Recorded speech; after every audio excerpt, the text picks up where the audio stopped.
Market Mantra. Market Mantra. Market Mantra. Market Mantra. Market Mantra.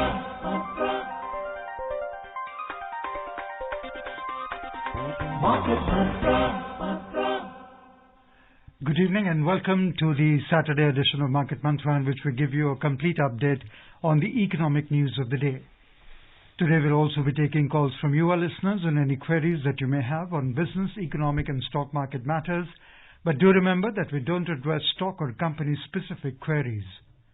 The numbers to call us on are 2331 4444, 2371 7106 or 2371 7117. And those of you who would be calling us from outside Delhi, please prefix 011.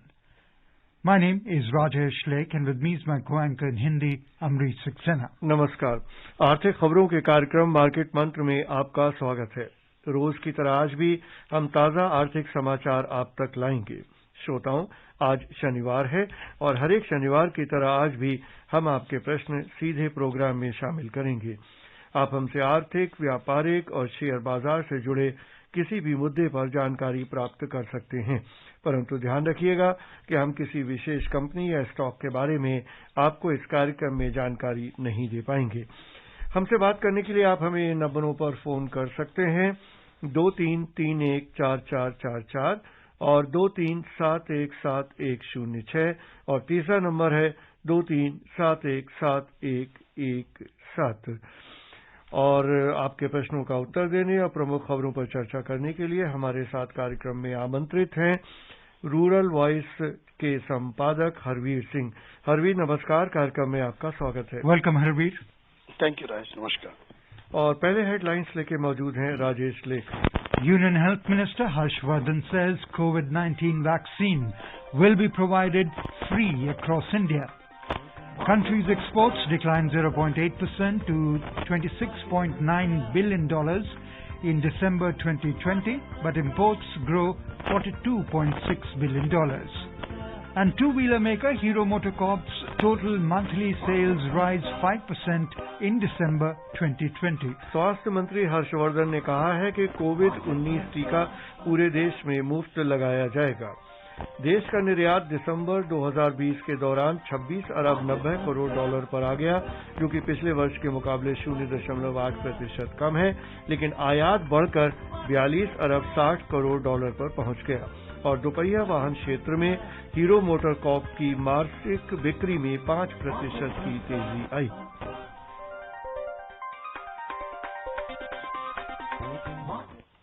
और आज की पहली खबर, देश में Covid का टीका मुफ्त मिलेगा। केंद्रीय स्वास्थ्य और परिवार कल्याण मंत्री ने आज नई दिल्ली में पत्रकारों को यह जानकारी देते हुए बताया कि केवल दिल्ली में ही नहीं बल्कि पूरे देश में कोविड का टीका सभी को मुफ्त में लगाया जाएगा। डॉक्टर हर्षवर्धन आज शुरू हुए कोविड टीकाकरण पूर्वाभ्यास का जायजा लेने के लिए दिल्ली के विभिन्न अस्पतालों का दौरा कर रहे थे। उन्होंने लोगों से अपील की कि वे टीके की सुरक्षा और उसके प्रभाव को लेकर फैलाई जा रही अफवाहों से गुमराह न हों। उन्होंने कहा कि सरकार टीकाकरण के लिए तय दिशा निर्देशों के साथ किसी तरह का समझौता नहीं करेगी। उन्होंने कहा कि टीके को लेकर आम लोगों में हिचक पोलियो टीकाकरण के दौरान भी देखी गई थी, लेकिन बाद में यह अभियान बहुत सफल रहा। उन्होंने कहा कि आज राष्ट्रव्यापी टीकाकरण पूर्वाभ्यास 4 राज्यों में पहले किए गए पूर्वाभ्यासों से मिले फीडबैक के आधार पर चलाया जा रहा है। उन्होंने कहा कि इस अभ्यास के दौरान वास्तविक टीका लगाए जाने को छोड़कर टीकाकरण की बाकी सभी प्रक्रियाओं का पालन किया जा रहा है। स्वास्थ्य मंत्री ने कहा कि टीके लगाए जाने के करीब 2000 लोगों को प्रशिक्षित किया गया है। सभी राज्यों और केंद्र शासित प्रदेशों में भी टीकाकरण के लिए बड़ी संख्या में स्वास्थ्य कर्मियों को तैनात किया गया है। Harveer, it's a good news for the citizens of the country that the COVID-19 vaccine will be provided free across India. Yes, Rajesh, it is really very good news for the common man of this country, and it is important for overall economy also, because vaccine is the way vaccination will go, we will have more confidence and our day-to-day economic activities also improve, and definitely it will control this pandemic, and people will be going to be a normal life after almost 1 year has gone now. Suffered a lot of loss and anxiety and all kind of problems, and definitely vaccination course. But when government is ready to provide this financial help direct to each and every citizen of the country, it's a very important step. Yes. Joining us now from Delhi is Suresh. We welcome you, Suresh, to Market Mantra. Hello. Yeah, Suresh, please ask your question. हाँ, नमस्कार जी हरबीर जी। मेरा ये question है कि जो हमको company से जो डिविडेंड मिलता है उसकी आयकर की छूट पानी है, तो उस पे साल में जैसे कितने तक की सीमा हो जिस पे आयकर ना लगता हो? देखिए, ये तो आपकी जो एनुअल इनकम का जो ब्रैकेट है, अगर उस ब्रैकेट में ये आता है तो फिर आप उसका इनकम टैक्स बेनिफिट ले सकते हैं। Moving on, the country's exports declined 0.8% to $26.9 billion in December 2020 due to contraction in sectors like petroleum, leather and marine products, according to preliminary data released by the Commerce Ministry today. The trade deficit in December widened to $15.7 billion as imports grew 7.6% to $42.6 billion, the data showed. In April to December period of this fiscal, the country's merchandise exports contracted by 15.8% to $201 billion. Imports during the 9 months of the current fiscal declined over 29% to $258.3 billion. In December 2020, oil imports declined 10.4% to $9.61 billion. During April to December period of this fiscal, the imports slumped 44.5% to $53.7 billion. और इस बीच जलगांव से हमारे श्रोता अविनाश हमसे जुड़ चुके हैं। अविनाश नमस्कार, बताइए क्या पूछना चाहते हैं? मैंने म्यूचुअल फंड्स में अपने कुछ एसआईपी के जरिए पैसा डाला हुआ है जी।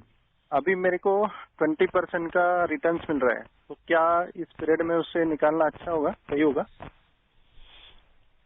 देखिए, ये एक सेफ रूट माना जाता है एसआईपी के थ्रू, बट ये अब आपके ऊपर डिपेंड करता है कि जब आपने एंट्री ली है मार्केट में एसआईपी के थ्रू, और अभी उसका रिटर्न आपको किस लेवल पे आ रहा है और आपका एक्सपेक्टेशंस क्या है, क्योंकि मार्केट में काफी तेजी आई है पिछले 1 साल में और रिटर्न्स भी अच्छे आए हैं। इट में डिपेंड आपका किस तरह का इन्वेस्टमेंट कब आपने एंट्री ली थी, बट ये है कि मार्केट अभी काफी ऊंचाई पर है, ये इसको देख करके आपको फैसला लेना चाहिए। और हरवीर जी, अगर हम एक्सपोर्ट की स्थिति देखें इस समय जो लेटेस्ट डेटा है उसके हिसाब से, तो हमारे जो एक्सपोर्ट है उसमें काफी गिरावट आ रही है। हालांकि आयात हमारा बढ़ रहा है, और हम फिगर्स देखें तो जो हमारा डेफिसिट है वो $15.7 बिलियन का है। तो इस जो डेफिसिट है इसको आप किस तरह से एनालाइज करते हैं? क्या इम्पैक्ट पड़ेगा हमारी अर्थव्यवस्था पर इसका? असल में देखिए, हमें ये देखना पड़ेगा कि किस तरीके का हमारा जो है इंपोर्ट हो रहा है जी। अगर हमारा इंपोर्ट कैपिटल गुड्स का है, यानी उस तरीके का प्लांट और मशीनरी का इंपोर्ट हो रहा है जो या तो नए प्लांट्स के सेटअप में इस्तेमाल हो रहा है या मैन्युफैक्चरिंग में कहीं हम उसका इस्तेमाल कर पा रहे हैं, दैट इज गुड। मतलब क्योंकि हम नई कैपेसिटी इन्वेस्ट कर रहे हैं और हमारी इकोनॉमिक एक्टिविटीज को वो स्ट्रेंथन कर रहा है। अगर सिर्फ हम रेडी कंज्यूम प्रोडक्ट्स का इंपोर्ट ज्यादा कर रहे हैं, वो हमारे लिए ठीक नहीं है। तो इसलिए इंपोर्ट हमेशा गलत नहीं होता। Import is also positive for the economy, particularly capital goods imports जो है जी। Joining us now is Dr. Anil Kishore from Delhi. We welcome you to Market Mantra. Mr. Dr. Kishore, please ask a question. जी शुक्रिया राजेश जी, अमरीश जी और हरवीर सिंह जी को प्रणाम जी। मैं कहना चाहता हूँ कि I have a host of questions, but considering other listeners time also, that's very precious, I wish to ask 1 or 2 questions. Thank you. उसमें प्लीज गो अहेड। उसमें जैसे डेफिसिट एक शब्द है, घाटा, बजट घाटा जैसे होता है, deficit budgeting and deficit financing, इसका रेलेवेंस यानी आम common man point of view से क्या है ये समझाइए। हरवीर सिंह जी मेरा निवेदन है मेरा। और सेकेंडली है कि डिमांड ड्रिवन इकोनॉमी क्या है और सप्लाई ड्रिवन इकोनॉमी क्या है, सप्लाई चेन क्या है, इसका क्या सिग्निफिकेंस है, ये जरा समझाइए कृपा कर। शुक्रिया। डेफिसिट में अगर आप देखेंगे कि जब हम लोग बजट बनाते हैं तो सरकार जो खर्चा करती है वो इनकम से जब ज्यादा होता है तो उसमें वो बाकी जो हमारा जो रेवेन्यू शॉर्टफॉल होता है वो डेफिसिट में जाता है, जिसको हम लोग फिस्कल डेफिसिट की तरह से देते हैं। फिस्कल डेफिसिट का ज्यादा बढ़ना अच्छा नहीं माना जाता क्योंकि उस हिस्से को सरकार उधारी से पूरा करती है जो है, और उसका इम्पैक्ट मार्केट में इंटरेस्ट रेट के ऊपर भी आता है। कोशिश रहती है कि जो डेफिसिट है वो रेवेन्यू डेफिसिट ज्यादा ना हो। रेवेन्यू डेफिसिट से मतलब है कि जो हमारे रेवेन्यू एक्सपेंडिचर है और जो हमारी रेवेन्यू इनकम है उसके बीच भी ज्यादा गैप नहीं होना चाहिए, क्योंकि रेवेन्यू एक्सपेंडिचर जो है वो इन्फ्लेशनरी ज्यादा होता है। और ओवरऑल डेफिसिट में अगर हमारा बाकी इन्वेस्टमेंट या दूसरे खर्चे हैं तो वो क्योंकि एक तरह का इन्वेस्टमेंट है हमारे इकोनॉमी में, तो उसको बहुत उस तरह से नहीं देखा जाता। फिर भी हमारा एक एक्ट भी है, fiscal responsibility and budget management act, उसने टारगेट्स भी तय किए कि हम फिस्कल डेफिसिट को कहां तक ले जा सकते हैं, और फिर सरकारें उसमें कभी इमरजेंसी की स्थिति में वो जो टारगेट्स हैं उसमें ढील भी देती है जरूरत के हिसाब से, बिकॉज ये कोई हार्ड एंड फास्ट रूल नहीं है। तो ये तो डेफिसिट का मैंने आपको बताया, उसकी फाइनेंसिंग भी मैंने बता दिया कि गवर्नमेंट बोरो करती है, वहां से उसका ये करती है। एक अपने का demand driven and supply. Actually क्या है कि अगर इकोनॉमी में डिमांड अच्छी है तो वो फ्रेश नया इन्वेस्टमेंट भी लेकर के आती है और इन्वेस्टर्स को एनकरेज करती है कि वो ज्यादा इन्वेस्टमेंट करें, कैपेसिटी क्रिएट करें, और क्योंकि उनको इंसेंटिवाइज करती है डिमांड एक तरह से। जो प्रोडक्शन वो करेंगे उसके लिए ऑलरेडी मार्केट में डिमांड है, और जैसे जैसे डिमांड बढ़ती है वो अपना कैपेसिटी ऐड करते जाते हैं। सप्लाई अगर ज्यादा होगी तो कई बार उसमें जो रिटर्न्स हैं उसके ऊपर इम्पैक्ट आता है, और ये माना जाता है कि economy should be demand driven, जो है उससे बढ़ना चाहिए इकोनॉमी को। और एक सवाल और आपका तीसरा क्वेश्चन था, demand and supply driven economy ही था। Yes, answer that question. और मुंबई से हमारे श्रोता राहुल हमारे साथ जुड़े हुए हैं। राहुल नमस्कार, बताइए क्या पूछना चाहते हैं। नमस्कार, गुड इवनिंग। हाँ सर, ये जैसे सेबी एक रेगुलेटरी अथॉरिटी है, कोई भी ऐसे ट्रांजैक्शन होते हैं तो पकड़ती है, फाइन लगाती है, प्रमोटर को फाइन लगाती है तो बैन करती है। सर एट द टाइम पे ना लाइक चलो ब्रोकिंग हाउस को बैन कर दिया, फाइन लगा दिया, प्रमोटर्स को कर दिया, लेकिन एक लोकल जो अपने रिटेल इन्वेस्टर्स रहते हैं वो अपना कुछ फंड लाइक खत्म हो जाता है उनका, तो सीधा जो भी ट्रेडिंग के हिसाब से, तो वो उसको कहाँ से मिलेगा, उसका लॉस बेयर कैसे होगा, मतलब अगर समझे चाहिए रहेगा तो। देखिए, सेबी जो है वो सिक्योरिटीज एक्ट जो हमारा है उसके तहत काम करती है। ये एक रेगुलेटरी बॉडी है बट एक कानून बना हुआ है, उसके तहत ये सब काम होता है, और उसमें इन्वेस्टर्स का जो एक तरीके से जो इंटरेस्ट है उनको प्रोटेक्शन देना, मार्केट में किसी भी तरीके का अगर कोई माल फंक्शन है, कोई गलत एक्शन है जो गैर कानूनी है, उसके ऊपर नियंत्रण पाना करना और फाइन करना, और ये एक तरीके से कानून जो है उसके तहत अगर कुछ भी गलत काम हुआ तो कार्रवाई हो सकती है। वो छोटे इन्वेस्टर को भी उतना ही हक है उस मामले में अपने जो भी ग्रीवांस है उसको कानूनी रूप से हल कराने का। From Noida, we are joined in by SPS Jain. We welcome you, Mr. Jain.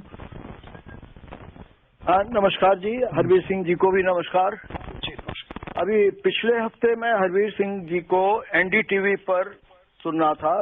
The topic of discussion was this APMC के जो 3 बिल हैं, तो मैं इसे थोड़ा सा ठीक समझा या नहीं। हरवीर सिंह जी ने यह कहा था कि इन 3 बिलों से गवर्नमेंट ने किसानों को प्राइवेट पार्टीज के भरोसे छोड़ दिया है। तो मैं प्योरली आर्थिक रूप से इसमें राजनीतिक की बात नहीं कर रहा कि क्या ऐसी स्थिति होती है कि किसान अपना माल एपीएमसी मंडी में लेके जाए और उसको मना कर दिया जाता है कि हम आपका ये माल नहीं ले सकते। क्या ऐसी स्थिति होती है प्रेजेंट सिचुएशन में? नहीं, देखिए, मंडी तो एक प्लेटफॉर्म है, वहां पे बायर है और फार्मर सेलर है।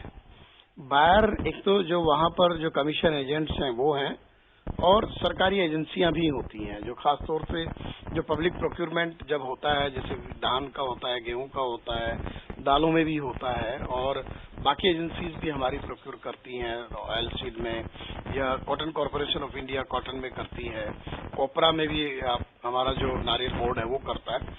तो ये जब प्रोक्योरमेंट होता है तो ओपन एंडेड प्रोक्योरमेंट होता है, किसान लेकर के जाता है तो जो भी क्वांटिटी वो लेकर के जाएगा, और जो उसके लिए जो पैरामीटर्स हैं पर्टिकुलर क्रॉप के लिए उनको फुलफिल करता होगा तो उसकी क्रॉप को उस वक्त प्रोक्योर किया जाएगा।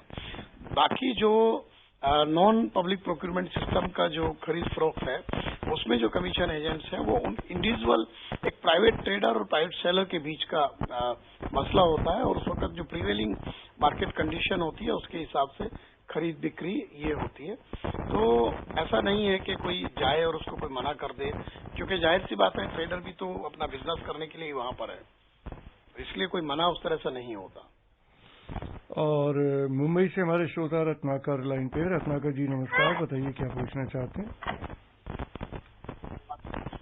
Hello hello. हाँ रत्नाकर जी।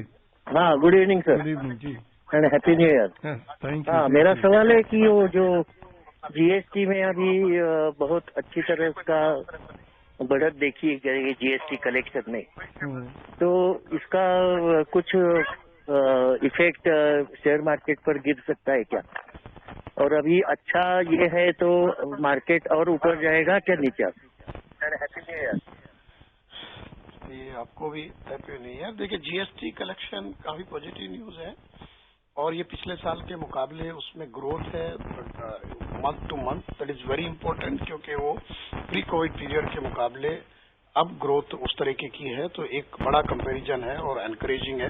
अभी तक का रिकॉर्ड जीएसटी है, ये इसलिए इम्पोर्टेंट है, और इसका मतलब इकोनॉमी जो है वो अपने नॉर्मल स्थिति की ओर जा रही है, ये उसका भी बड़ा संकेत है। तो इसलिए कोई भी इकोनॉमी को लेकर के फंडामेंटल्स में कोई भी पॉजिटिव न्यूज होगी, डेफिनेटली वो हमारे मार्केट के ऊपर उसका पॉजिटिव असर आता है, क्योंकि जो कंपनीज वहां पर जिनके स्टॉक्स में ट्रेडिंग होती है वो कहीं ना कहीं इकोनॉमिक एक्टिविटीज में ही इन्वॉल्व होती है। तो एक तो ये वाला पॉइंट है मार्केट, क्योंकि अगर आप देखें कि पिछले 9 हफ्ते में 8 हफ्ते उसमें बढ़ोतरी हुई है, और काफी कुछ डिपेंड करता है कि जो इनफ्लो है एफआईएस का वो किस तरह से है, और उसका डिपेंडेंस है डॉलर इंडेक्स के ऊपर।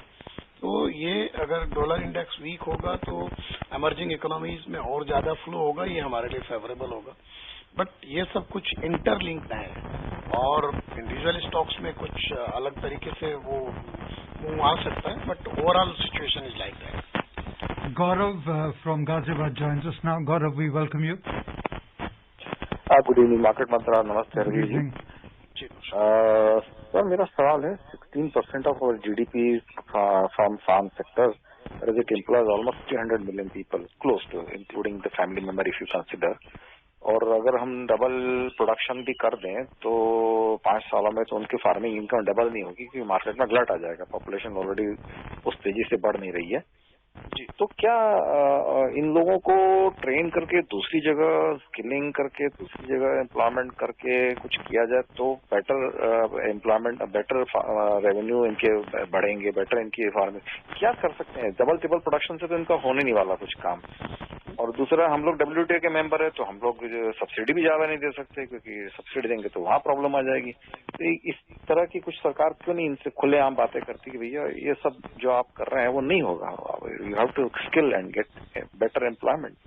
Thank you. आपने ठीक कहा। देखिए कि कुछ क्रॉप को अगर हम छोड़ दें, ज्यादातर क्रॉप में हम लोग सरप्लस की स्थिति में आ गए हैं, और हमारी जो घरेलू डिमांड है उससे ज्यादा प्रोडक्शन हमारे पास है, और इंटरनेशनल मार्केट में भी हम लोग बहुत सारे अपने प्रोडक्ट्स को पुश नहीं कर पाते, क्योंकि वो हम लोग वहाँ प्राइस कॉम्पिटिटिव नहीं है ज्यादातर प्रोडक्ट्स में। तो एक तो ये पहलू है, तो इसलिए बहुत ज्यादा प्रोडक्शन फार्मिंग इनकम को बढ़ाने की गारंटी नहीं हो सकता। ये जैसा आपने कहा वो उचित है। ये है कि हमें एक तो डाइवर्सिफिकेशन करना चाहिए, कि क्रॉप डाइवर्सिफिकेशन पे गवर्नमेंट कोशिश भी कर रही है कि सिर्फ हमें फूड ग्रेन के बजाय जो बाकी दूसरी क्रॉप्स हैं वहां जाना चाहिए, और मार्केट लिंकेजेस बेहतर करना होगा, वहां कुछ इनकम बूस्ट आ सकता है फार्मर्स का। और ये एक स्ट्रेटजी है कि सिर्फ आप क्रॉप का प्राइसिंग के जरिए इनकम में ज्यादा जो है मल्टीपल इंक्रीज नहीं कर सकते, आपको एक फॉर्मूले के तहत जाना पड़ेगा। एक तो डाइवर्सिफिकेशन होना चाहिए, आपको लॉसेस कम करने चाहिए, मार्केट लिंकेज बढ़ाने हैं, और जो आपने कहा कि क्या लोगों को वहां से मूव किया जाए दूसरे सेक्टर्स पे, that is very important point. और ये दुनिया में कई, जैसे चाइना ने बड़े पैमाने पर ये किया है पिछले 20 साल में जो है, और जो इकोनॉमीज डेवलप्ड हुई हैं उनमें एग्रीकल्चर सेक्टर से लोग शिफ्ट हुए हैं, कहीं 5% बचे हैं, कहीं 10%, कहीं 2% बचे हैं, क्योंकि बाकी सेक्टर्स में काफी सारा इकोनॉमिक डेवलपमेंट आया। अब ये डिपेंड करता है कि हमारे बाकी सेक्टर किस तरह का परफॉर्म करते हैं, क्योंकि अभी भी काफी लोग स्किल्ड हैं, अगर उनको अपॉर्चुनिटी मिलेगी तो वो दूसरे सेक्टर में मूव कर जाएंगे। तो ये एक स्ट्रेटजी बना करके, और ये पॉलिसी मेकर्स के भी ये उनके एजेंडा पे है कि किस तरीके से यहाँ से लोगों को दूसरी तरफ मूव किया जाए, जिससे कि इस सेक्टर पे जो बर्डन है, क्योंकि इसका शेयर जीडीपी में कम है नेचुरली, फिर पर कैपिटा इनकम कम है, तो उनको बेटर इनकम स्टेज में ले जाने के लिए यहाँ से मूव करना ही पड़ेगा। और मुंबई से हमारे श्रोता निखिल लाइन पे हैं। निखिल नमस्कार, बताइए क्या पूछना चाहते हैं। Very good evening to everybody. मेरे दो सवाल हैं। Number one would be, do you think the market is overpriced and there should be a correction soon, and if so which sectors do you see की correction आएगी? Number one. And number two, how will the INR to euro currency का पूरा overall status क्या लग रहा है आपको? How is that going to play out with Brexit clarity and everything overall? Thank you. देखिए, मार्केट, जाहिर सी बात है कि मार्केट ने बहुत ऊंचाई हासिल की है, और जो मार्केट एक्सपर्ट्स हैं उनका कहना है कि शायद कंसोलिडेशन हो, लेकिन ये मैं पहले भी जैसे एक सवाल के जवाब में कहा था, because money chasing the market, basically इतना जो मनी फ्लो है, क्योंकि जो तमाम सारी जो बड़ी इकोनॉमीज है वहां पर जो पैकेज दिए गए हैं इकोनॉमी को बूस्ट करने के लिए, उसका बड़ा हिस्सा जो है ये मार्केट्स में आया। तो इसलिए अभी ये प्रेडिक्शन करना कि करेक्शन आ जाएगा, it's very difficult to predict, क्योंकि अब पिछले 8-9 हफ्ते में लगातार देख रहे हैं किस तरीके से मार्केट्स ऊपर गए हैं। तो ये कुछ सर्टेनली नहीं कहा जा सकता इस वक्त कि सर्टेनिटी के साथ में कि मार्केट में करेक्शन आएगा ही और किस सेक्टर में आएगा। डेफिनेटली ये डिपेंड करेगा कि अगर करेक्शन आता है तो उन सेक्टर में ज्यादा आएगा जहां पर कोई बहुत ज्यादा फंडामेंटल स्ट्रॉन्ग नहीं है, ये है। दूसरा, आपने से ये ब्रेक्जिट हो गया, उसका एक स्मूथ प्रोसेस वहां शुरू हो गया है, और हम लोग देख रहे हैं कि हमारे लिए अपॉर्चुनिटी आएगी यूके में भी और बाकी जगह भी, खास तौर से हमारी जो सर्विस सेक्टर्स हैं उसको, आईटी और इन सर्विसेज को। इफ डेफिनेटली अगर हमारा जो फॉरेक्स का फ्लो यूरो में बढ़ता है तो जो हमारी करेंसी है उसके मुकाबले डेप्रिसिएशन कम होगा अगर फ्लो बढ़ेगा। But a lot of things depend on the demand and supply of particular currency. और नोएडा से हमारे श्रोता राजेंद्र लाइन पे हैं। राजेंद्र नमस्कार, बताइए क्या पूछना चाहते हैं। नमस्कार sir.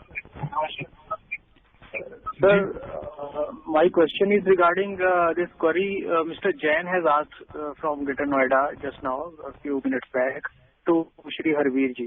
So I want to humbly ask that the new system which will run parallel with the mandi system, which the government has introduced with this new bill, जिसमें कि ये है कि मंडी का सिस्टम तो रहेगा ही रहेगा, तो ये दूसरा सिस्टम एक एज एन ऑप्शन दिया है। तो हरबीर जी का ये कहना कि प्राइवेट प्लेयर्स के भरोसे छोड़ दिया है किसानों को, ये कहाँ तक उचित है, इसका मैं जवाब चाहूंगा। Thank you. नहीं, एक्चुअली देखिए, एक तो I don't know what was the context that day, but point is that के भरोसे नहीं है प्राइवेट मंडी। एक तो मैं और इसमें क्लियर करूं कि जो हमारा एपीएमसी के जो मार्केट्स हैं डेफिनेटली वो एग्जिस्ट करेंगे, और जहां नहीं है वहां भी सरकार की कोशिश है कि इसको स्ट्रेंथन किया जाए सिस्टम को। दूसरा पॉइंट, इवन जो गवर्नमेंट के पॉलिसी मेकर्स हैं उनका भी मानना है कि एपीएमसी का एग्जिस्टेंस बहुत जरूरी है, क्योंकि बिहार के मामले में जो एक्सपेरिमेंट है बहुत खराब रहा। बिहार गवर्नमेंट ने एपीएमसी को खत्म कर दिया था, 2006 में। तो एक तो ये पॉइंट है। जहां तक प्राइवेट का है कि प्राइवेट एट दिस स्टेज अपने पैरेलल मार्केट बना पाएंगे, इट इज वेरी डिफिकल्ट। उनको भी किसी न किसी रूट से जाना पड़ेगा, क्योंकि कोई भी अगर मार्केट बनाएंगे तो उसके लिए इंफ्रास्ट्रक्चर इन्वेस्टमेंट जो फ्रंट रिक्वायरमेंट है ये है कि डायरेक्ट वो जो ट्रेड एरिया डिफाइन किया गवर्नमेंट ने, जो नॉन एपीएमसी मार्केट एरिया होगा, वहां पर वो किसान के साथ सीधे जाके खरीदारी कर सकते हैं। लेकिन अभी जिस तरीके से डिस्कशंस और ये सब चल रहा है, जाहिर सी बात है उसके ऊपर कोई टैक्सेशन नहीं है। अभी गवर्नमेंट ने उसको टैक्स से फ्री रखा है। अब डिपेंड करेगा कि अभी सरकार के साथ फार्म यूनियंस के भी काफी सारा नेगोशिएशन चल रहा है।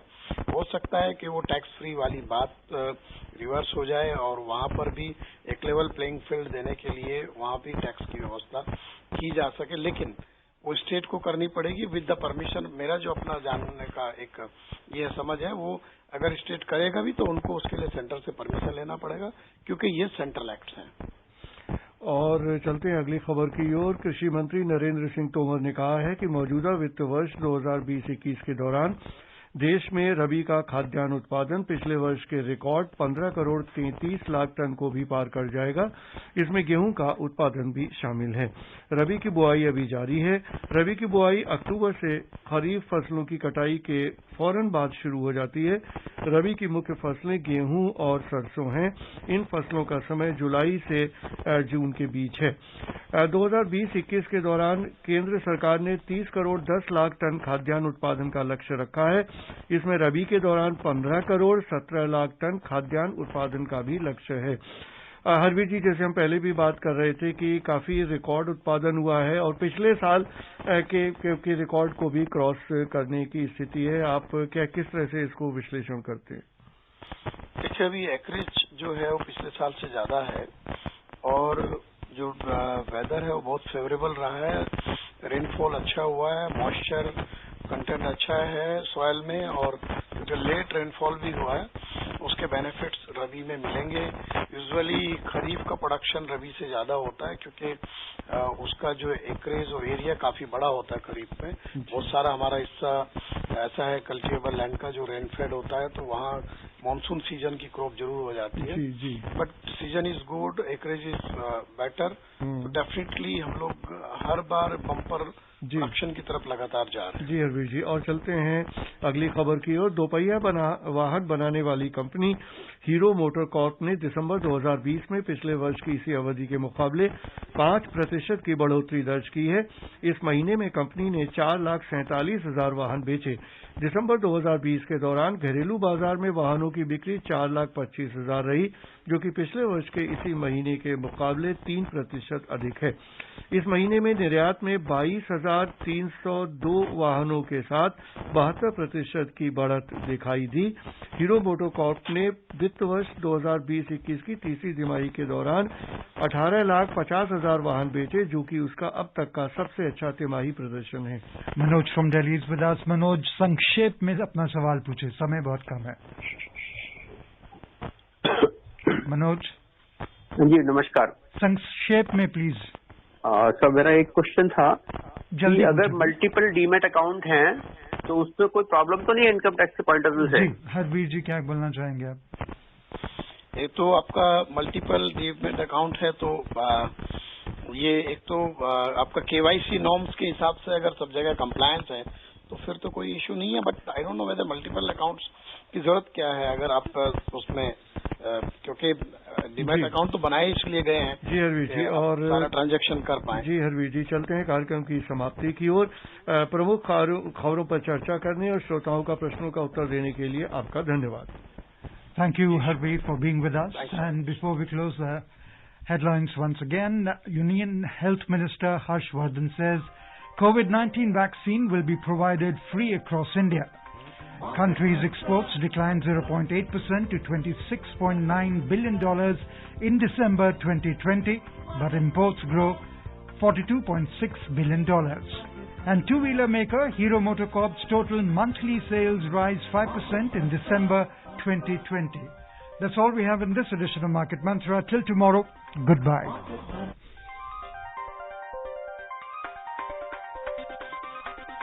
Market Mantra.